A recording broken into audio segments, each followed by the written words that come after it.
এবং যারা এখন বিভিন্ন উস্কানিমূলক কথা বলছে, যারা ঘরে ঘরে গিয়ে বিকাশের নাম্বার নিয়ে যাদেরকে টাকা দিয়ে ভোট কেনার চেষ্টা করছে, যারা এনআইডি নাম্বার নিয়ে গতকালকেও আমি শুনেছি যে গতকালকেও তালতলা বস্তিতে আপনার এনআইডি নাম্বার এবং ছবি নেওয়া হয়েছে।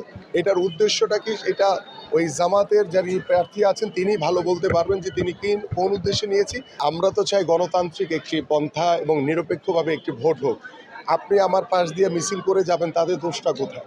আপনিও তো যেতে পারেন আমার পাশ দিয়ে, আমি তো আপনাকে বাধা দিচ্ছি না। কারণ আপনারা ইচ্ছা করে এই ধরনের উস্কানিমূলক আচরণ করার মাধ্যমে আপনারা একটা অস্থিতিশীল পরিবেশ তৈরি করার চেষ্টা করছেন। বাট আমি দৃঢ়ভাবে বলতে পারি যে আমাদের এই ঢাকা 16 আসনে আমার প্রত্যেকটি নেতাকর্মীদেরকে কড়াকড়ি নির্দেশনা দেওয়া আছে যে কারো কোনো উস্কানিতে যাতে না পড়ে কোনো প্রকার কোনো অহেতুক কোনো অস্থিতিশীল অবস্থা তৈরি করা যাবে না। আমরা শতভাগ ধৈর্যশীল সহনশীলতার পরিচয় দিব। নিরপেক্ষভাবে আমরা আগামীর 12 তারিখ ব্যালটের মাধ্যমে জনগণের উপর আস্থা বিশ্বাস রেখে আমরা আমাদের 12ই ফেব্রুয়ারি ত্রয়োদশ জাতীয় সংসদ নির্বাচন শেষ করতে চাই। ইনশাল্লাহ বাংলাদেশে আমরা জনগণের রায় নিয়েই ইনশাল্লাহ নির্বাচিত হব। এবং যারা এখন বিভিন্ন উস্কানিমূলক কথা বলছে, যারা ঘরে ঘরে গিয়ে বিকাশের নাম্বার নিয়ে যাদেরকে টাকা দিয়ে ভোট কেনার চেষ্টা করছে, যারা এনআইডি নাম্বার নিয়ে গতকালকেও আমি শুনেছি যে গতকালকেও তালতলা বস্তিতে আপনার এনআইডি নাম্বার এবং ছবি নেওয়া হয়েছে।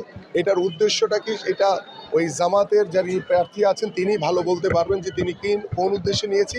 আমি আপনাদের মাধ্যমে জানাতে চাই যে এই বিষয়গুলো থেকে আমাদের সতর্ক থাকতে হবে, কারণ ভোটের সাথে এনআইডি কার্ডের কোনো সম্পর্ক নেই, ছবিরও কোনো সম্পর্ক নেই।